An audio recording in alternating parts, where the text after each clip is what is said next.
ఈ సన్నిధులు జరుగుతున్నాయి అంటే నేను డ్యూటీకి వెళ్తున్నా కానీ నేను వెళ్ళలేకపోతానేమో అని నాలో సందేహం అయినప్పటికీ దేవుని దగ్గర నేను మొరపెట్టుకున్నాను. ఏమనంటే, ప్రభా 3 రోజులు, లాస్ట్ 3 రోజులు నేను కలవాలి తండ్రి, ఎలాగైనా నన్ను నీ సన్నిధికి నడిపించానండి.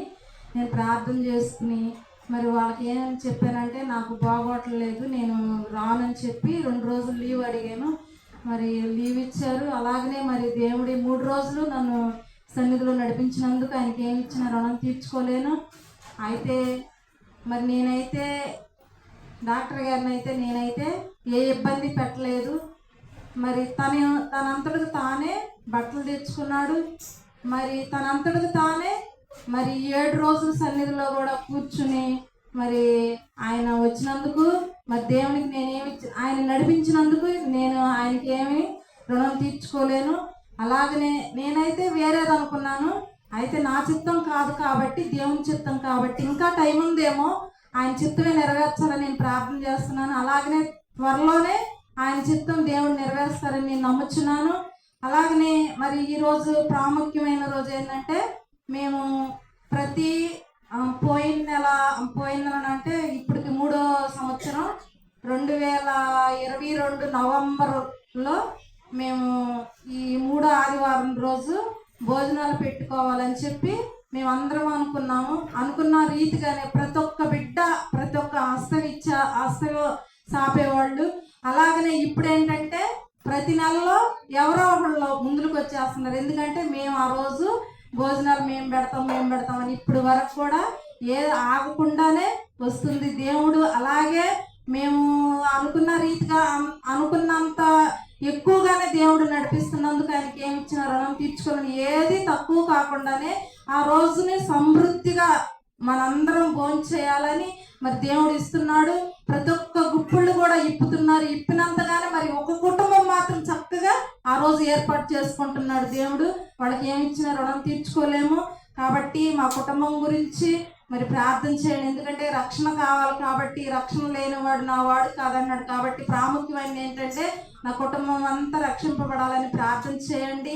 నేను కూడా ప్రార్థన చేస్తున్నాను. ఎందుకంటే నేను ఒక టయాన్ని, ఒక గోల్ని నేను పెట్టుకుని ప్రార్థన చేస్తున్నాను. అదేంటంటే నాకు దేవునికి మాత్రమే తెలుసు కాబట్టి మరి ప్రార్థన చేయండి, అది నెరవేరుస్తాడని నేను నమ్ముచున్నాను. ఇప్పుడు నేను పెట్టుకున్న టయాన్ని, ఆ గోల్ని కొద్దిగా నెరవేరుస్తూ వస్తున్నాడు. మరి అది కూడా నేను త్వరలోనే సాక్ష్యం చెప్తానని నమ్ముచు నేను ఈ 2 మాటలు ముగించుకుంటున్నాను. ఆమేన్. హల్లెలూయా. ప్రార్థన చేసుకుందాం.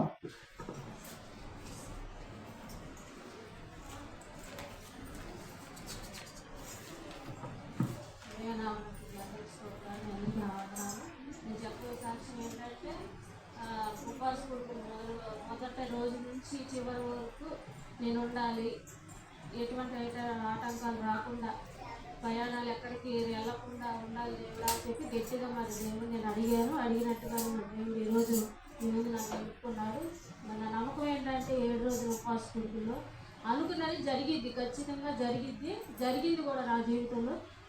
గత సంవత్సరం మా చెల్లికి మరి గర్భాలు లేదని దేవుడి దగ్గర నేను అడిగితే, ఈ సంవత్సరానికల్లా మరి కొడుకుని తీసుకుని మరి ఆ అమ్మాయి కొడుకుని ఇచ్చాడు. మరి గృహం లేదని చెప్పి బాధపడాను, గృహాన్ని ఇచ్చాడు దేవుడు. మరి ఈ సంవత్సరం కూడా గోలు పెట్టుకుని నేను చేశాను దేవుడి దగ్గర. ఆయన చిత్తానికే నేను వదిలేశాను. మరి 3వ రోజు నుంచి నేను అడిగాను, కలిసిన కూడా నువ్వు కూడా మన కుటుంబం మొత్తం దేవుని సన్నిధిలో ఉండాలంటే వస్తానులే అన్నాడు. మరి ఆయన అన్నట్లుగానే వచ్చాడు. మరి దేవునికి ఎన్నో వందనాలు తెలుసుకున్నాను. అలాగే మన కుటుంబం కోసం ప్రార్థన చేయండి. నాని కోసం నేను నా బిడ్డ కోసం చేయండి. 10th క్లాస్ చదువుతున్నాడు. మరి మంచి మార్క్స్తో పాస్ అవ్వాలని మీరందరూ ప్రార్థన చేయండి. పండుగ గురించి కూడా చేయండి. మరి నేను కూడా మరి దేవుడిలో ఇంకా ఎదగాలి, ఇంకా నన్ను నేను నలగొట్టుకోవాలని నేను అనుకుంటున్నాను. అలాగే నా కుటుంబం కూడా దేవుని సన్నిధిలో ఉండాలని, ప్రతి వారం ఉండాలని నేను దేవుని అడుగుతున్నాను. ఎటువంటి ఆటంకం లేకుండా 7 రోజులు దేవుడు మరి దేవుని సన్నిధిలో నన్ను పెట్టుకున్నందుకు దేవునికి ఎన్నో వందనాలు తెలుపుతున్నాను. నా కుటుంబం కోసం ప్రార్థన చేయండి. ఇంకా రక్షణ, మరి నేను నా భర్త రక్షణ తీసుకోవాలి. ఇంకా నన్ను నేను నలగొట్టుకుని మరి ఆయన చిత్తం మరి నా బట్టలు ఏమై ఉన్నదో నాకైతే తెలియదు కాబట్టి ఇంకా నేను దేవుని సన్నిధిలో ఉండాలని మీరందరూ ప్రార్థన చేయండి. మీ అందరి కోసం నేను కూడా అనుదినం ప్రార్థన చేస్తూ ఉంటాను. ప్రార్థనకు నాకు కావాలి ఎక్కువ. నేను ప్రార్థన చేయాలంటే నాకు ఆసక్తి ఉంటుంది, పాటలు పాడాలని ఉంటుంది. కానీ నా గొంతు సాధించదు. దానివల్ల నేను తొందరగా చేయలేను. మరి నా గురించి మీరు అందరూ థైరాయిడ్ గురించి ప్రార్థన చేయండి. మరి నా భర్త గురించి చేయండి. వెన్ను నొప్పి వస్తుందని చాలా బాధపడుతున్నాడు. ఎందుకు వస్తున్నాడా నా బిడ్డ గురించి మీరు అందరూ ప్రార్థన చేయండి. నా కుటుంబం గురించి చేయండి. ఇంకా ఎదగాలని దేవుళ్ళు. ఇది నా చిన్న సాక్ష్యం గురించి. హల్లెలూయా.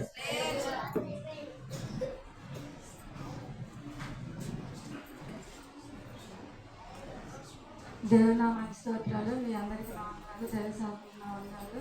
మరి నేను చెప్పే సాక్ష్యం ఏంటంటే, మరి నేను ప్రతి సంవత్సరం ఒక గోల్ పెట్టుకుంటాను 7 రోజుల సన్నిధిలో. మరి మా నాన్న వచ్చి కూడా మొన్నటికి నా దగ్గరికి 3 వెళ్ళి 4 వస్తాయి. మరి వచ్చినప్పుడల్లా చెబుతూ ఉండేవాడు, అమ్మ అబ్బాయి వాళ్ళకి చిన్న అన్నయ్యకి పిల్లలు లేదు, మరి వాళ్ళ గురించి చేయండి అని చెబుతూ ఉండేవాడు. మరి నేను అదే రీతిగా మరి పోయిన సంవత్సరం ఒకటే గోల్ పెట్టుకున్నాను. చేసేయా మరి మా చిన్నన్నయ్యకి మరి వచ్చే సన్నిధుల కల్లా మరి ఒక్క బహుమానాన్ని ఇస్తే నీ సన్నిధిలో నేను సాక్షరాలుగా నిలబడతాను వచ్చే సంవత్సరం అనుకున్నాను. మరి అదే రీతిగా దేవుడు గొప్ప కార్యం చేశాడు. మరి ఒక్కళ్ళని అనుకుంటే ఇద్దరిని ఇచ్చాడు, 2 కమల పిల్లల్ని ఇచ్చాడు. మరి దేవునికి మేము ఏమిచ్చినా రుణం చెల్లించలేము. మరి వాళ్ళు కూడా దేవుని సన్నిధిలో మారాలని, వాళ్ళు కూడా దేవుని తెలుసుకోవాలని వాళ్ళ గురించి ప్రార్థన చేయండి. మరి వాళ్ళ కోసం ప్రార్థన చేయండి. ఇప్పుడైతే 5వ నెల వచ్చింది. మరి దేవుడు ఆ బిడ్డలను కూడా క్షేమంగా ఉంచాలని, తల్లి బిడ్డలని. మరి అదే రీతిగా నాకైతే బలహీనతగా ఉంటుంది. మరి ఆ బలహీనత కూడా నేను ఈ సంవత్సరం కూడా ఒక గోల్ పెట్టుకున్నాను.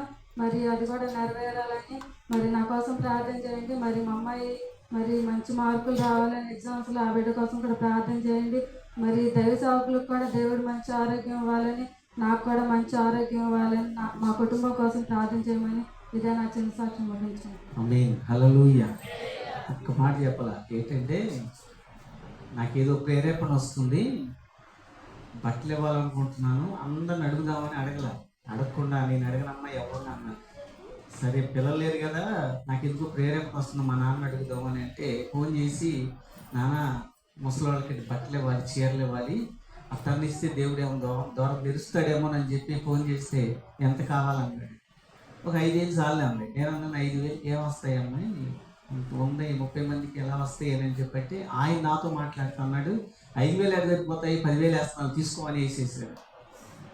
ఆ 10,000 పెట్టి తీసుకొచ్చి ఆ రోజు మనం ఆ సంవత్సరం పెట్టినటువంటి ఆ సంవత్సరంలో అందరికీ చీరలు ఇచ్చాం.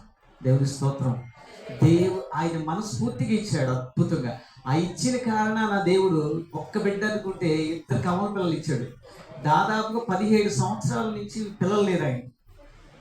వాళ్ళు అన్ని దేవుళ్ళు తిరిగి వచ్చారు. ఎక్కడెక్కడ భారతదేశంలో ఎన్ని గుళ్ళు ఉంటాయో అన్ని గుళ్ళు తిరిగి వచ్చారు. వాళ్ళు తిరగని గుడే లేదు.